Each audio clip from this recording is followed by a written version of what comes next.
What's up, you guys? Joel here. We're in Sarasota, Florida, hanging out with David Blanch. Blest Designs. Got an awesome interview coming up for you guys. Here we go.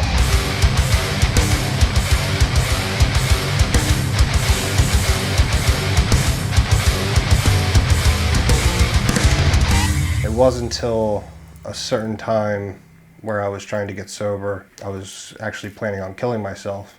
And I got a phone call from my sister's fiance. He was down at this Christian recovery house in the middle of the ghetto in South Philly.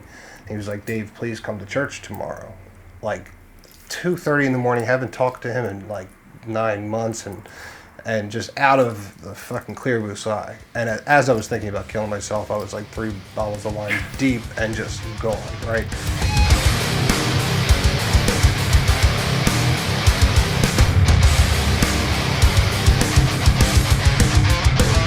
Bro, Dave, dude, I've been like so stoked to meet you, man.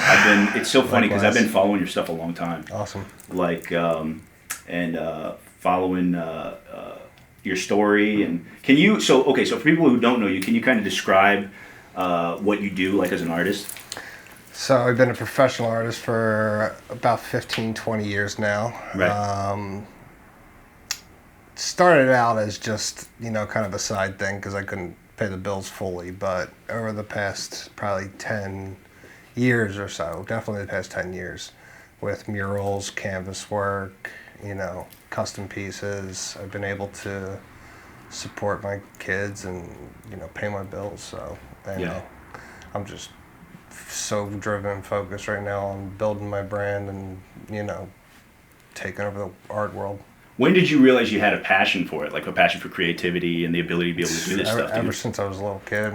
Really? Oh yeah, I was probably 13, grabbing spray paint cans and spray painting wherever I could, and then, I was always drawing as a kid, and then my parents got me an airbrush kit, and I remember my basement was just covered, the walls, everything, you know what I mean? So I was just constantly, and then... Did you have, like, inspiration when you started doing it? I mean, was it literally just the kind of thing where you just had to get this out? I just had to get it out. It was like ingrained in me. I didn't even know. It was like my outlet, kind of, you know what I mean? And then that's when I found drugs and alcohol, and that kind of, sometimes it fueled the fire, really. Like, it just, like, drove me to, paint for days, or know what I mean, just create for days. But it was always an outlet for me. Whether it would, like, couldn't really, because I battled with mental illness my entire life. And like, I hated talking to therapists, and I hated talking in general, really. You know what I mean? And so, like, this was my way of, like, getting out feelings or getting out what I had to say, kind of. You know what I mean? Yeah. So addiction became like a part of your life pretty early on. Like, I checked myself into my first rehab at 18. Yeah. Wow. So I knew, like, even then, you know what I mean, when I was young, that, like, I don't know. I would always drink more. I would always try and get more messed up than anybody else. Wow, for like, real? Yeah. Like, it was just me trying to just always escape. Did you find, dude, like, I feel like with a lot of creatives, like, what happens is once you start doing that stuff, like, I struggled with alcohol for a long time, and my thinking and what I related to, a lot of people related to me on it, was, like, you would almost be worried that you wouldn't be as creative, you wouldn't be able to do, your gift if you weren't, like, kind of, on stuff, right? So, like, I mean... You're almost scared to quit. I was so scared multiple times. Yeah. That where I knew I had to stop, and I was like, fuck, how am I gonna come up with, all these crazy things? And especially when I got into psychedelics, like, I was, doing DMT fucking almost every day, and eating mushrooms a couple times a week, and I loved to trip, and I loved to get as far away from myself as possible. Yeah. And I had this idea that, which I was completely wrong, that, like, a lot of this, because coming from that. Yeah, I would be doing, like, a lot of artwork as I was completely just mangled, you know what I mean? Here to come to find out, I mean, I'll be 3 years clean and sober next month. Wow, yeah. And come to find out, it was the complete opposite. like I think it took a good year for my brain to kind of, and the cells to kind of reconnect, you know what I mean? Like, and get that full clarity. But my artwork's better than it's ever been. You know what I mean? Wow. And it's kind of... So it was like a lie, dude. You were like believing a lie about it. Yeah. Like, that's pretty gnarly. So you were about 18, you said, whenever you really started like getting heavy into stuff? Yeah, that's when, like, you know, alcohol was always my number one favorite thing in the entire world. Like, right. You know what I mean? But pills, you know, I was put on benzos and, you know, Adderall and stuff like that when I was like a young teenager. And then, so I'd be drinking and then taking these pills and then found Coke and, you know, that's when... So how long? I mean, how long were you... I mean, I had 20 years of active addiction, without a doubt. Yeah. Yeah.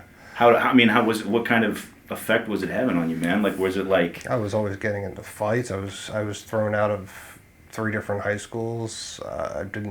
I barely graduated. I think they were just like, here, like, come to school 3 days a week for a couple hours and we'll just give you a fucking GED. You know what I mean? Like, they just wanted me the hell out of there because I was always into trouble, always fucking getting arrested and just, you know. Yeah. I was just always addicted to chaos too. You know what I mean? Like anything, that's how I don't know. I thrived off of chaos when I grew up. So talk to me about, bro, like, being in it for the majority of your life, like, what was like the turning point? Did you feel like you would like lose, like, did you feel like you were about to lose everything? Did you feel like what was the I mean, there were so point? many, you know what I mean? I mean, I know like you're a spiritual guy. Very spiritual. Like, I mean, I grew up going to Catholic school, so I always knew about God. It wasn't until a certain time where I was trying to get sober that I was actually planning on killing myself. And I got a phone call from my sister's fiance. He was down at this Christian recovery house in the middle of the ghetto in South Philly. He was like, "Dave, please come to church tomorrow." Like 2:30 in the morning, haven't talked to him in like 9 months, and just out of the fucking clear blue sky. And as I was thinking about killing myself, I was like 3 bottles of wine deep and just gone, right? So I go to this church and this dude just... it was glowing, this pastor, and I didn't leave. I was like, all right, this is it. I'm staying here. I fucking got rid of my apartment. Did you have like a feeling, like what was like? Yeah. Because bro, I feel like there's so many people that like, you know, I very much have a relationship with God, and I feel like God appears to people in their darkness, and he does it in ways that are personal to you. Oh, like when I'm, you know, we both have gotten to hang out a little bit with like Russel Brand, and he talks about that and how like God met him in his darkness and in his addiction, and it was like the same thing with me.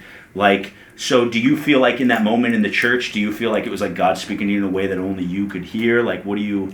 I mean, I've had many of times throughout my entire life that's happened, because you know, people talk about having rock bottoms. Like, I've hit so many, you know what I mean? Like, and each time I would either check myself into a rehab. I've been to probably 14 or 15 rehabs. Dang. Multiple detoxes, 3 or 4 psych wards, did about 3 years in jail altogether. You know, so, you know, during those times in jail, like, I've read the entire Bible. Like, I was always seeking God, and like, you know, sitting in the hole where you're in a room for 23 hours out of the day, losing your mind, like, you know, those are some dark fucking times, you know what I mean? Or, you know, you're on a 3-day bender and losing your fucking mind, but you're praying to God, like, save me from this, you know? And I'm here today to, you know what I mean, to talk about it. So it's like, I did, you know, I always try to encourage people to never give up, because there's always, like, you know, that, I don't know, there's always a shot to turn it around. Do you have a moment like that you can, like, okay, so like, you know, I dealt with a lot of loss as a kid, and my mom and my sister died in the same week from 2 different causes. Jesus. So my mom died from cancer, my sister died from getting hit by a car a week before. Whenever my sister died, she was only 7, I felt like a voice tell me, someday you're going to have a daughter and you're going to name her for your sister in the hospital. I was like, that's a weird random. I was 14 years old, so I'm like, this is weird. Yeah. So you fast forward to years later, I met my wife, who's the love of my life, and she had already had a son, and I was just trying to be charming. I was like, what would your son's name have been if it would have been a girl? She was like, I always loved the name Grace. As a middle name, I loved the name Olivia Grace. That was my sister's name.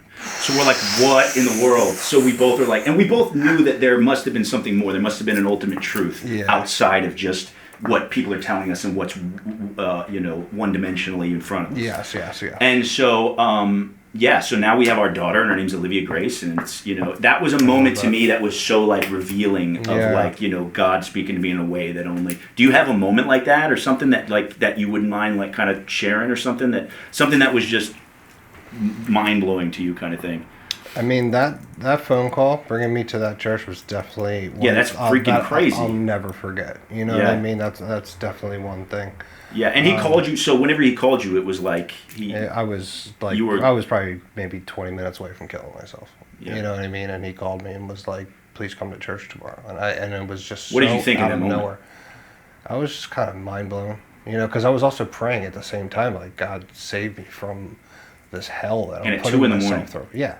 And I haven't spoken to him in, like, 9-10 months, you know what I mean? And he was down there, and so when I went down there and saw the glow of this pastor, it was just like, and he talked to me and he was like, "David, you belong here." Da, da, da, da. I'm like, all right.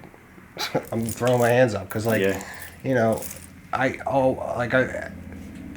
learning about addiction and alcoholism so early on in life,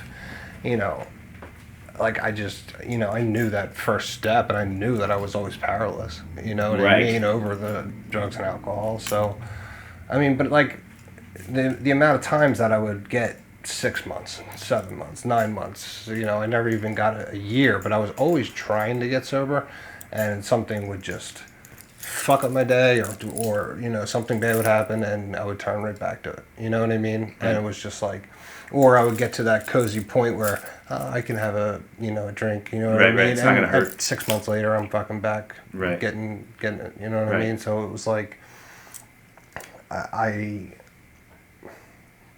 I feel like there was a lot of different moments. I mean, my life's pretty hazy in certain aspects because I was always high. Yeah. But now it's just, with almost 3 years clean and sober, I would never in a million years turn back. Is it like you could see color for the first time kind of thing? Yeah. Like you can, and like... it's like or like you have kids. Yeah, I have two, about to be 2 teenage boys, and now they, like, look up to me and have a reason to look up to me, and that's fucking awesome. You know what I mean? Yeah. Like, that's all I want, is to, like, be somebody that they can be proud of. They say, "That's my dad." You know what I mean? Mm-hmm. Like, so I'm setting a legacy for them. You know what I mean? Like, and I hope to actually go up for my 3 years next month to celebrate it with them. You know what I mean? Wow. Yeah, dude, that's so sick. Yeah. That's so rad. So when did Blest Designs come around? Well, when I was like 13 and I was spray painting, I chose the tag Blest. You know what I mean? Nice. BLEST. Wow, this was a long time ago. Yeah. I finally own the word now, which is fucking awesome. Like, it took me a couple of years now to get the patents and all that stuff, but now I own the word blessed. And but it was always BLEST, and the T was the cross, and you know what I mean? Like, it always had a significance to me. Now I think there's maybe 30 people that have it tattooed on them, maybe. Really? Yeah. Shoot, I'm going to have to get join the club. Right. So, yeah, it really just... so it was always, like, in you, man. Yeah. That's so sick. That's the kind of thing where it's like those, there's certain God moments, man, where he's like, he moves in... Remember whenever Moses met God and he said that, and he's like, "I am that I am," meaning he's like a verb, he's like an action, like he's in his creation. And it's like, well, I always make a joke like, you don't see Steve Jobs in the MacBook, you see evidence of Steve Jobs in the MacBook. You see evidence of God in his creation, but you don't see God walking around. We go, why don't we see him walking around? Mm-hmm. He's very much in it, but in the way like what you're talking about, where like you always knew Blest Designs was always a part of you. Yeah. And it's like, there's certain elements that we're just aware of from that. Like, it's like... And it's like, if I'm not creating something, like, I just feel like I know that God gave me this gift to create. And if I'm not, I feel like that's, and like it's fucked How up. much does that past struggle like affect and like influence you today in your art? It makes, specifically, it makes your me creative. who I am today, without a doubt. You know what I mean? Like all the struggles and all the fucking hardships that I went through. It's like a refinement of who you're supposed to become, bro. Isn't it wild that we go through this kind of stuff and we think in the moment we can't live with this, and that's when you want to off yourself. Right. And you like can't live with this. It's too painful. Life is too hard, and all of this stuff. And it's like there's like a refinement of who you're supposed to be. And if you didn't go through that fire, you know what I mean, you wouldn't be able to be who you are today. And so something that I realized going through certain elements of my pain, where I went through the similar thinking. That's why we created this brand with Feather and Bone. Is the idea of taking this darkness where, some of us have been to this place where we don't want to be alive. You want to unalive yourself. And coming from that and realizing that, even recently when I felt extreme pain or frustration, I'll almost thank God for it. Like Paul said, like where it's like you're grateful that you're going through it because it's bringing you closer to God. Oh, you feel me? Without a doubt. Like, I believe that 1,000%. Yeah, dude. You know what I mean? Because which is hard, because thanking God during your toughest times. That's like, it's tough. But you know what? Like, there's a lesson. And he's teaching you through that struggle. You know what I mean? And it's like, I always, and it was weird when I was blasting off on DMT and fucking high on psychedelics, drinking for days, huffing nitrous, just out of my fucking mind. I thought I could, hear God talking, but I wasn't. I was probably hearing my own crazy voices or something. I mean, he was always there, and he was always in me, but at the same time, like, I think of it as like a Wi-Fi signal. You know what I mean? Like, I had like barely a bar, now being fully clear-headed and taking at least 30 to 45 minutes out of my day every day to just sit in prayer. Right. You know what I mean? Like, I'm at full bars, and it's like, I tend to not worry as much because I know that he always provides. I know that, he's going to guide my hand through that next mural or through that next painting, or my bills are going to get paid in some way, somehow, and guess what? It always happens. Yeah, bro. I could not agree more. Dude, it's so interesting, too, that, like, Steve-O and I aren't like boys or anything anymore, but we hung out years ago at his house in LA and shot some videos and stuff, and Steve-O was alcoholic and an addict. I mean, and I know Bam. Yeah. He was just at my wedding. Yeah, I saw that. Yeah, so Bam. So and I know Bam's dealt with stuff too, but like Steve-O said, he never struggled with alcoholism until he got sober. I get that. Yeah, I get that. And then something else that's really interesting is like the idea of like we're trying to tap into like this other level whenever you're trying to get high, when you're trying to drink, and you're trying to tap into something almost spiritual, like visceral, like. Yes. And so it's so wild that whenever somebody like you, bro, who's come out of that, and you can say now, it's a part, and it influences your art and who you are today. But everything with how you are now is so in line just through prayer and through like working out. And I know you, like when you get inked, sometimes you feel like it's like therapy. Oh, without a doubt. And so it's like that's now where you get prayer. Like, dude, I got it tattooed on my throat because I'm like so like I used to be the person who made fun of prayer. And be like thoughts and prayers. It was an issue. Right. And now it's like I guide my whole life, my wife and I, everything is through prayer, and it's like it's what brings us to center. And God, it's a man devises his way, but the Lord directs his steps, and He really will open those, just like you're saying, when you're going through that stuff. And so what's been like the most rewarding moment, like in your career so far after all of this? Like what do you feel like has been like a real like rewarding, kind of defining, or do you have that all the time? I mean, it happens quite often. You know what I mean? Like I'll be because as an artist, it's hard. You know what I mean? Because some months could be awesome. Feast or famine. Exactly. Yeah. Art's a luxury. You know what I mean? It's not the necessity. So it's like. So like during COVID or something. Like during COVID, I sold like crazy. Did you? fucking crazy because people were home and they wanted art to look at on their walls. You know what I mean? Really Like it was just like. You're like, I was the most wealthy I've ever been during COVID. It was wild, dude. It was wild. But, and I had a lot of time to sit and paint. I had a lot of time for, content creating and stuff like that. So, it was easy. But, dude, like, I'll have some months where I'm just like blown away. Like, is this really happening? You know what I mean? Mural after mural after mural, and then my bank account's looking fucking awesome, and I'm able to pay my bills and support my kids. And some of your networking and the doors that open up, and like I know you've done pieces for like Theo and for like and for Russell and for a bunch of different really cool people, and like these doors that open, right? And then it's like, how did that even? It's mind blowing. Yeah, like. Can you talk about one of those times where you met somebody or did something for somebody, like did a piece for somebody that you were like, like how did this happen, or like totally amped for? I mean, the piece for Theo Vaughn, meeting him was absolutely phenomenal. Like, he was such a great dude. Yeah. I had tickets to one of his shows.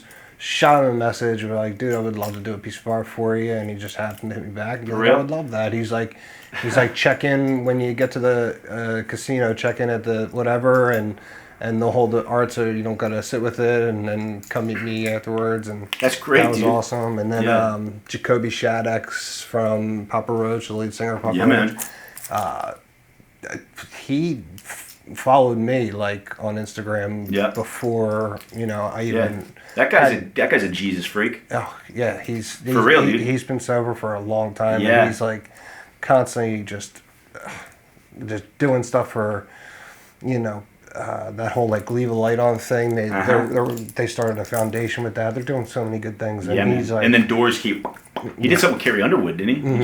He just did a song with Carrie Underwood, man. It was like really really right. Yeah. So meeting him was pretty next level. It's wild how these connections happen too, because like one of my best friends, shout out to Eli James, Ghost Circus Apparel, and he's working with us in a lot of cool ways. But Eli is good friends with Jacoby too, and they've done some collaboration stuff with some of his clothing and stuff. So it's just funny too how a lot of these connections happen. Like I just got to have coffee and talk to Russell Brand recently, and then I know you've gotten to hang out with him a little bit and do a piece for him, and like and then he's and it's all, and what it feels like too is these are all people who like we're finding spirituality, finding truth about who God is, and it's like that's all the, isn't that weird? That's all that's weird. Bro. But at the same time, like meeting guys like that, it's like almost like we knew each other before, like we're connected. You know what I mean? There's this whole other level that you can't even explain about like how God connects you in a way to where you feel like long lost brothers kind of thing. Yeah. And it's like the coolest thing ever. Like I was probably like a little bit nervous before. I mean, I've met a lot of celebrities, but like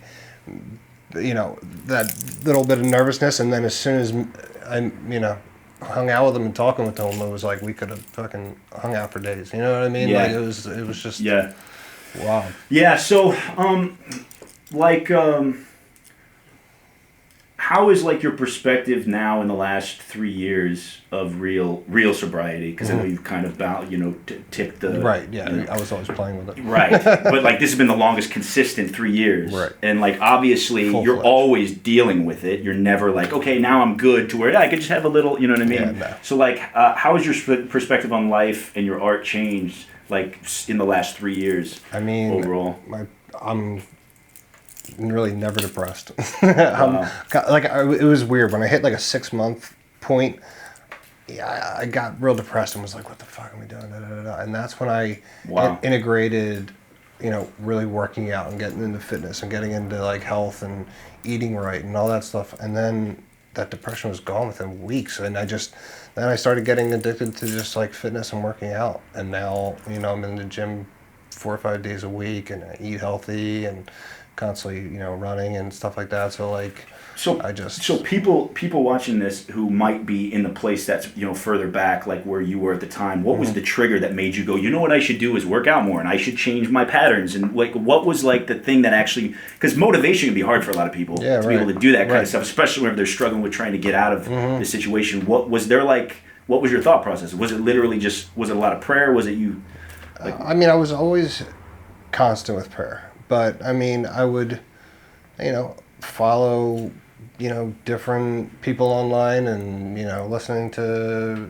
Joe Rogan or like what I mean, just like different podcasts, and following people that are in the fitness world and stuff like that. And, I was just like, you know what, let me, like, I was almost like, look good, feel good, kind of thing. I was like, let me get in good shape. You know what I mean? I'm like, whatever. So I just, Yeah, I saw the before and after. I let myself go big time. Can we show that photo? Yeah, we're gonna show the photo of the before and after. And I just slowly started, running. And I built a gym out back, and then got a gym membership around, you know what I mean? And then just became like a new addiction to where I just, it's a good addiction, I guess. But yeah, So, what's your advice for people struggling with the same, things, trying to get sober? Would it be like, just you got to fill up your time. You know what I mean? Because like idle time for me still is like the devil's playtoy. Like it's just like, you gotta stay busy. You know what I mean? And so I'm just constantly working on my craft. When I'm not, I'm working out, I'm running, I'm playing with the dog, I'm, hanging out with the wife, going to do something, you know what I mean? And I'm usually in bed by 9:30, you know what I mean? And then... What's ironic about filling out your time is, as an artist, something I always believed in, now I have 3 kids, so my time is a lot. My greatest resource is my time now. So I'm very selective on when I perform in Vegas or perform in another country or whatever, because my time is my most important resource. But what's funny is, as an artist, as a creative, whether it's a performing artist, whether it's a painter, whether it's somebody who designs clothing or musician or whatever, the main thing that I think every artist would agree on is we need the free time to sit in a workspace like this and be able to. So the fact that you were able to go, okay, well, I got to fill out my time while you try to spend your life having enough time to do all of this is crazy cool that you were able to. It's just so, what's so rad about your story, bro, is that it's a testament to things like prayer. It's a testament to the validity of God and who he's been in your life. It's a testament to your spirit and the fact that you were resilient through all of that because of these different ways that you were thinking like that. I mean, so like, how do you stay inspired now and continue to like push forward? Like, what are like your future plans and stuff? What are you thinking from this point on? What's like your... I mean, my whole goal was to be the best fucking artist that there is. You know what I mean? Yeah, like, that's a good goal to have. Like, I don't stick to one style. I want to be a master at every style of art. You know what I mean? Like, I want to be able to paint absolutely anything. Yeah. From portraits to landscapes to abstract to what I like to paint. You know what I mean? Stuff like, the pieces like that is just where it's like abstract mixed in with some fine art. You know what I mean? That's what I like to do. But it's like I'm constantly pushing myself to be better and better and better and better. So till I'm one of the best. You know what I mean? And then I don't think I'll ever be happy or ever satisfied, and that's cool because it'll keep me driven for fucking years and to come. Right. You know what I mean? There is a lot of like joy and color and like can you say that piece right there speaks fucking levels for addiction. You know, that's places I've been. You know what I mean? When did you paint that? 2023. So that was a couple years ago. Yeah. So when you sit down and you start something like this, where's your mind at in that moment? Like whenever you go to put the brush to the canvas. I had to go to a dark place. I had to start doing like inventory in myself. And you did that on purpose? Yeah, to fucking be able to remind myself where the hell I was. Yeah. You know what I mean? Like places I've been and how, like, because I need those constant reminders of how fucking horrible my life was and how fucking depressed I was, and you know what I mean? So like, that painting, I'm happy I still have it. I get to look at it every once in a while. Yeah. Yeah, bro. Like I wanted to start this whole thing where I would go do murals at like rehabs and any kind of type of rehab facility, do a mural there, and then donate a little, like, part of the proceeds to getting somebody in there. Wow. And I just haven't had the right connections yet to do so, but that's definitely one of my goals. Yeah, that's amazing. Dude, honestly, what's so cool about what you're doing, like David, co-founder of Feather and Bone, was saying just a minute ago, about how everything speaks from such a real place, and there's some. I mean, some of your pieces have so much, so much raw emotion in it. But what's so cool is what we're trying to do with all of this and telling your story, and and everything we're doing here is about helping people, and it's about revealing. That people can get through. We're all human beings, man. We're all in the exact same plane. We're all in the exact same. And as crazy boat. as this fucking world is today, it's like, bring a little light into this world if you can. Yeah. You know what I mean? If you got something to share, that's going to help somebody, share it. Like, I'm all about trying to inspire people. Yeah. I get messages all the time. You inspired me. I got 6 days sober. I started working out. Just messages here and there from people. And I'm like, fuck, man, that's awesome. And I love talking to those people. That's how we met. You really inspired me. And I mean, honestly, it's so cool that since you were 13, that Blest Designs has been your name, that it's been on your heart for that long. Because bro, that's a really good way to put it. You really, it's truly, man, you're like a blessing, and I really appreciate everything. I appreciate what you've done for me, my team, and everything we've seen, and everything we're going to be doing together in the future. And I love you, bro. Thanks for inviting us into your studio. It's incredible. Yeah, absolutely. I can't wait to check out more of your stuff, and and we're going to be sharing it with the world. So much love, awesome. bro. Thank you Thanks, so man. much. You're awesome, dude. Love you, buddy. Love you.